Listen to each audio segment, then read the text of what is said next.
जंगल में बारिशों का मौसम शुरू होने वाला था और सब पक्षी अपने घरों की मरम्मत करने के लिए परेशान थे। गोरी कौवी अपनी माँ वाले जंगल से चंदन की कुछ लकड़ियाँ लाई थी। चंदन की लकड़ी, ये तो तुमने बहुत अच्छा किया। गोरी, चंदन की लकड़ी से बना घर ना तो आंधी से टूट सकता है और ना ही बारिश का पानी अंदर आएगा। कालू जी, मेरी माँ वाले जंगल में तो चंदन के बड़े बड़े पेड़ लगे हुए हैं। माँ ने मुझे कहा था जितनी चाहे लकड़ी ले जाओ, भला कब तक हम इस तिनकों के घर में रहेंगे।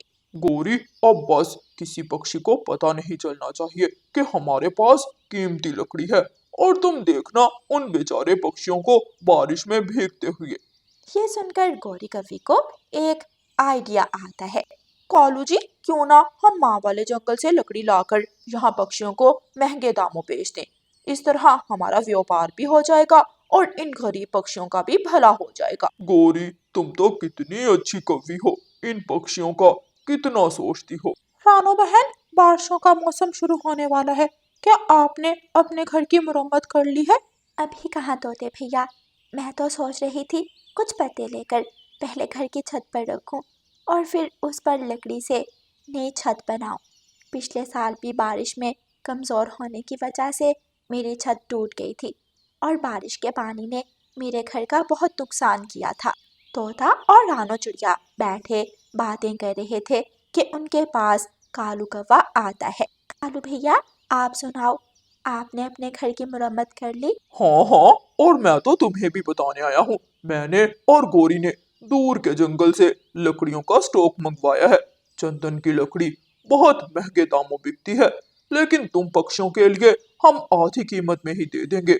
जिस जिस पक्षी ने चंदन की लकड़ी लेनी हो, हमारे घर आकर अपना नाम पता लिखवा दे और हम उसके घर लकड़ियां भिजवा देंगे। चंदन की लकड़ी? वो तो बहुत मजबूत लकड़ी होती है। रानो बहन, आपको पत्तों की जरूरत भी नहीं पड़ेगी। चंदन की लकड़ी से बना घर तो आंधी तूफान में भी सुरक्षित रहता है। अरे वाह कालू भैया, मैं तो अपना पूरा घर चंदन की लकड़ी से ही बनवाऊंगी। आप मेरे लिए स्टॉक मंगवा ले।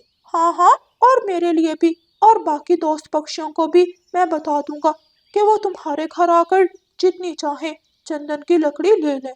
कालू कौवा खुश होकर वहां से चला जाता है। दिन गुजरते गए। गोरी कौवी और कालू कौवे के घर के बाहर तो हर समय पक्षियों की लाइन ही लगी रहती थी। कौवे दिन भर पक्षियों को महंगे दामों चंदन की लकड़ी बेचते और रात को गोरी कौवी की माँ वाले जंगल जाकर चोरी चोरी चंदन की लकड़ी काट लिया करते। 1 2 3 6 7 9 10। गोरी, पूरे 10,000 की कमाई हुई है आज। वाह वाह, मैं ना कहती थी कालू जी, ये तो बहुत बढ़िया बिजनेस प्लान होगा। हाँ हाँ गोरी, अब तो हर रोज हम हजारों रुपए कमाते हैं, और कभी वो वक्त था कि हमें 100 रुपए भी देखने को नहीं मिलते थे। जंगल के सभी पक्षी चंदन की लकड़ी से अपना अपना घर बना लेते हैं। मम्मा, आखिर इस लकड़ी का क्या फायदा है कि जंगल के सभी पक्षी अपना घर इसी लकड़ी से बना रहे हैं? बेटी गुड़िया, ये चंदन की लकड़ी बहुत खास लकड़ी है। इससे बने घर में पक्षी सुरक्षित रहते हैं और बारिश का पानी भी घर को नुकसान नहीं पहुंचाता।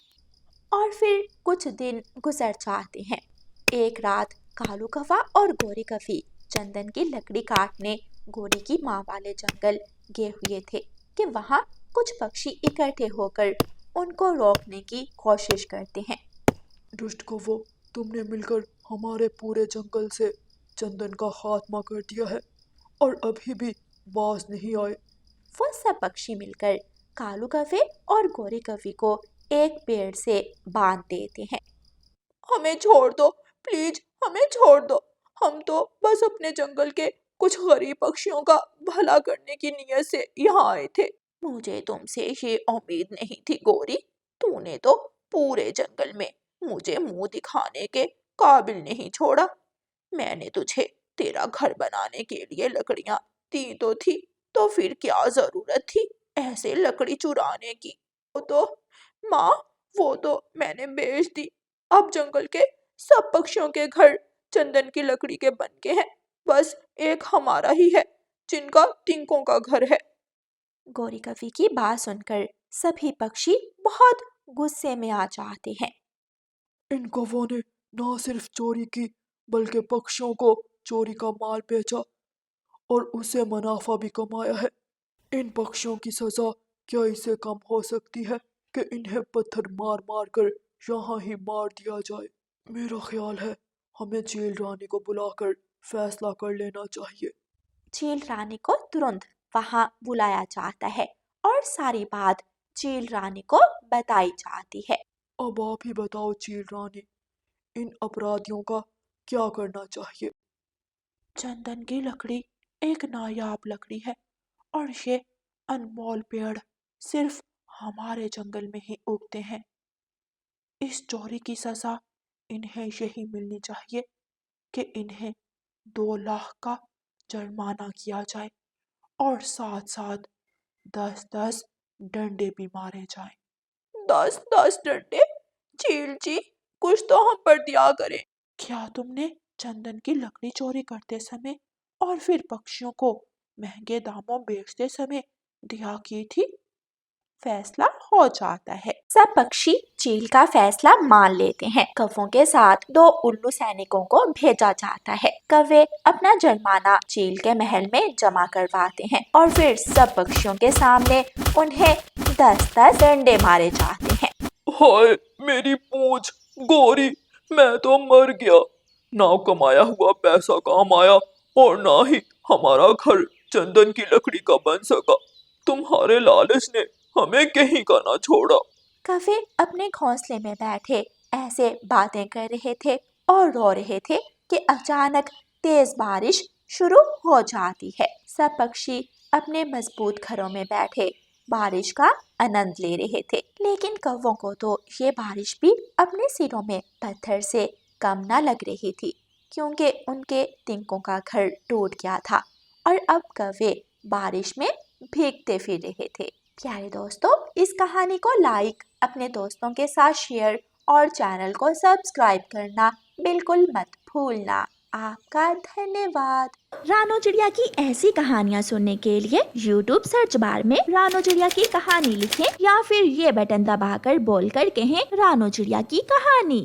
मम्मा, और कितनी देर लगेगी नानों का घर आने में? कुकू भाई, आप कितनी बार मम्मा से पूछोगे? बेटा लो, आ गया आपकी नानों का जंगल। कौवे भैया, वहाँ वहाँ उस बड़े पेड़ के पास उतार देना। अपना सामान ध्यान से उठा लेना। अभी कल ही तोता मेरे ऑटो में आटे की बोरी भूल गया था। कौवा अपना ऑटो रोकता है और मम्मा चिड़िया अपना सामान उतारती है। बच्चे ऑटो से उतर जाते हैं। कौवा अपना ऑटो घुमाता है और तेजी से वापस चला जाता है। मम्मा चिड़िया अभी सामान उठा ही रही थी कि कुकू जल्दी से अपनी नानों के घर की तरफ भाग जाता है। मम्मा रुकिए, ये डिब्बा मैं उठा लेती हूँ। कुकू भाई को तो हर काम में बहुत जल्दी होती है। कुकू अपनी नानों के दरवाजे पर दस्तक देता है। कुकू मेरा बेटा, आप? मम्मा कहाँ है? मम्मा और गुड़िया बहन पीछे आ रही है। मम्मा चिड़िया और गुड़िया भी आ जाती हैं। वो सब नानों के घर के अंदर चले जाते हैं। कुकू भाई, सामान मम्मा उठा कर लाई है और आप ऐसे ही भाग आए। अभी छोटा है ना? माँ, ये छोटा नहीं है, बस इसे हर काम में बहुत जल्दी होती है। आप सब यहाँ बैठिए, मैं आपके लिए चाय बनाती हूँ। नानो रसोई में जाती है और सबके लिए चाय बनाने लगती है। चाय मिठाई आ जाती है। बच्चे बहुत खुश थे। कुकू एक लड्डू उठाकर खाता है और नानो से कहता है, नानो नानो, मैं अपने दोस्त कीकी से मिल आऊं? नहीं, अभी नहीं, अभी तो आप आए हो बेटा। मम्मा प्लीज, मैं जल्दी वापस आ जाऊंगा। मम्मा मान जाती है और कुकू जल्दी से अपने घर से निकल जाता है। कुकू सीधा अपने दोस्त कीकी के घर जाता है। कुकू, आप कब आए? मैं अपनी मम्मा के साथ अभी अभी आया हूँ। चले, मैं आपको अपने खिलौने दिखाता हूँ। फिर कीकी अपनी अलमारी से अपने खिलौने निकालकर कुकू को दिखाने लगता है। रानो बेटी, वो है ना पड़ोसन तुम्हारी सहेली पिंकी, उसका बेटा कल सीढ़ियों से गिरा, पाँव पर चोट आई है उसके। माँ, मुझे तो हर वक्त कुकू से डर लगा रहता है, बहुत ज्यादा शरारतें करता है कुकू। मम्मा, कल कुकू अलमारी से छलांगे भी लगा रहा था। गुड़िया बेटी, रसोई से टोकरी उठा कर लाना, मैं सब्जी ले आऊं। माँ, सब्जी नहीं, दाल। आज मुझे अपने हाथों से दाल चावल बनाकर खिलाना। गुड़िया टोकरी उठा लाती है। नानो नानो, मैं भी आपके साथ जाऊंगी। तो फिर चलो कबूतर चाचा की दुकान पर जाते हैं।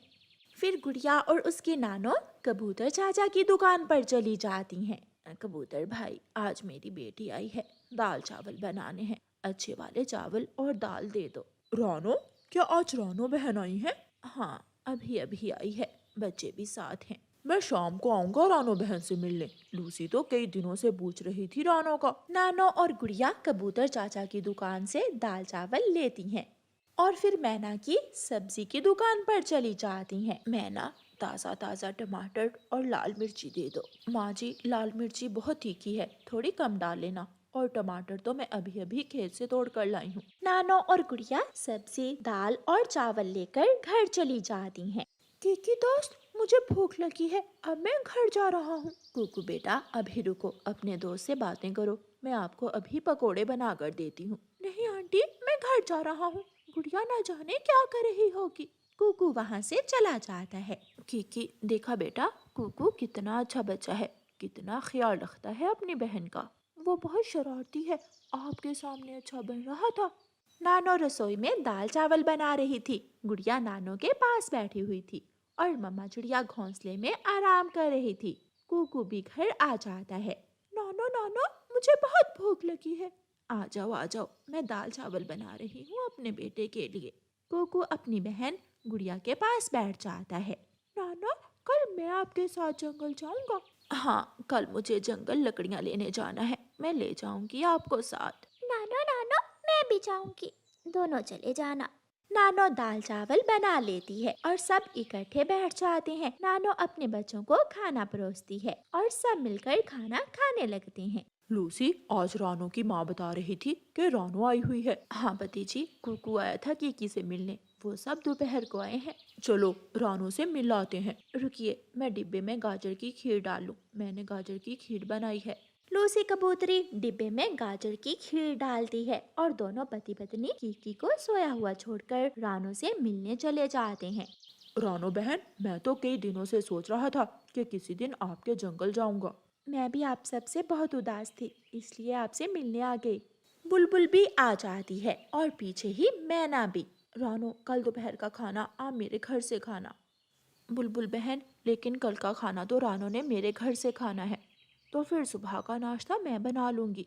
ले, मैं ये आपके लिए मीठी खीर बना कर लाई हूँ। कुकू और गुड़िया बहुत खुश थे क्योंकि नानो के जंगल में सब पक्षी बहुत प्यार करने वाले थे। मम्मा, हम घर कब जाएंगे? अभी हम 2 दिन यहाँ रहेंगे। मम्मा प्लीज, मैंने तो स्कूल से 2 दिनों की छुट्टियाँ भी ले ली थी। अच्छा ठीक है, देखते हैं। वो सब बहुत खुश थे और मिलजुल कर रात देर तक गप्पे लगाते हैं।